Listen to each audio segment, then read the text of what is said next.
Innamal khamru wal maisiru wal ansabu wal azlamu rijsun min amali syaitan. Sesungguhnya yang halal itu jelas, yang haram itu juga jelas. Di antara yang halal yang haram itu ada banyak perkara yang syubhah. Ramai manusia yang tidak mengetahuinya. Assalamualaikum warahmatullahi wabarakatuh. Baru ni saya ke Penang, Penang, dan juga singgah satu kedai yang menjual jeruk. Ni di tangan saya ni ada jeruk. Yang ni jeruk salak, yang ni jeruk plum. Jeruk ni. Tengah-tengah saya memilih jeruk tu ada juga orang datang, "Ustaz, nak ambil gambar dengan Ustaz," sebagainya, walaupun saya pakai mask ya.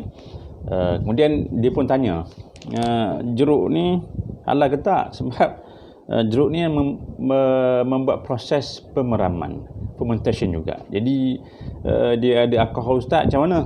So saya pun balik-balik kena jugalah buat sedikit penerangan lah tentang bagaimana jeruk ni. Kalau kita lihat proses buat jeruk, memanglah dia akan peram, dan juga dia menggunakan alat-alat, dan juga menggunakan gula, dan juga menggunakan asid sebagainya kan. Dan juga nak memastikan rasa jeruk tu ada tapi dalam hal ini kita kena memastikan bahawa proses buat jeruk ini dia tak sama macam proses buat arak, proses maknanya peram buah-buahan yang memang tujuan dia lah untuk nak buat arak, dia lain. Dan juga bahan-bahan yang digunakan, kalau kita lihat di sini dia menggunakan gula kan, menggunakan gula saja, dan juga air asid kan, jadi atau juga ada yang menggunakan juga ibu gula. So dia adalah tidak memberikan apa-apa kesan ke atas apa yang dia peram ni. Walaupun kita lihat dia memang peram buah, dan walaupun ada kandungan alkoholnya, sebab memang kebiasaannya proses pemeraman ini dia akan ada kandungan alkoholnya.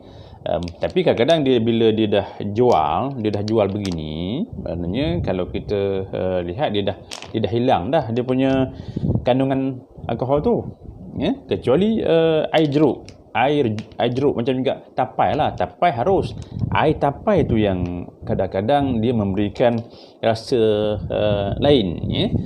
So dalam hal ini kalau kita rujuk kepada fatwa yang telah fatwa tentang alkohol, tentang arak yang telah kita bincangkan sebelum ini, kalau ianya ada kandungan alkohol, katakanlah ada kandungan alkohol yang terjadi dengan sendirinya, katakanlah 6% lah, katakanlah 6%, dan juga kita makan tak mabuk, kita makan memang tak mabuk, so ianya adalah diharuskan. Harus tu sebab apa? Harus sehingga tidak memabukkan. Adakah setakat ini ada orang yang mabuk makan jeruk ni? Tak ada, tak ada. Sebab yang kata tak boleh lebih daripada 1% kandungan alkohol yang terjadi dengan sendirinya ini, volume itu adalah dalam minuman. Yang ni bukan minuman, yang ni adalah makanan. Sama juga seperti hukum tapai.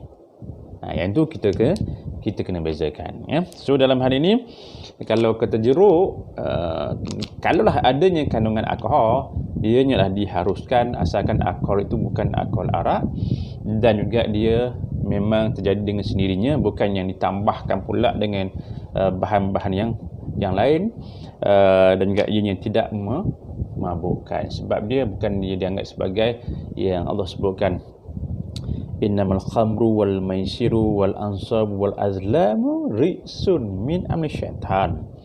Syaitan itu sesungguhnya Allah mengharamkan khamar, arak itu, judi, tenung nasib, dan juga sembah berhala ini adalah perkara-perkara yang dianggap sebagai najis, yang merupakan amalan-amalan syaitan, dan juga kita kena jauhkan. First tanibu, kena jauhkan. Cuma dalam hal ini dia tak termasuk apa yang disebut sebagai sifat dia itulah najis. So sebab tu jeruk ini ada lagu halal, jeruk ni juga ada lagu halal, So pastikan kalau kita nak membeli jeruk, cari jeruk yang ada logo halal. Banyak kalau kita lihat di Penang dan juga di tempat-tempat lain yang telah diberikan sijil halalnya oleh Jabatan Agama Islam Penang dan juga Jabatan Agama Islam negeri yang lain ya. Cuma dalam hal ini kalau kita lihat memang proses kadang-kadang dia memang tak ada kandungan alkohol, tapi kalau kita lihat proses pembuatan jeruk ni kalau diperam memang kita lihat dari sudut hygiene, dari sudut kebersihannya, pengendaliannya itu macam isu tentang kicap, sama juga kicap peram kacang soya kan. Jadi dalam hal ini kena lihat juga dari sudut kebersihannya, kesuciannya dan juga keselamatan jeruk ni. Di samping juga kan ada yang pernah saya pergi audit dulu, di situ adanya haiwan-haiwan, adanya anjing dan sebagainya. Jadi dalam hal ini kena lihat skop yang luas. Oleh itu yang terbaik ialah cari yang ada logo halal. Mudah-mudahan ia bermanfaat. Sekian, Assalamualaikum warahmatullahi wabarakatuh.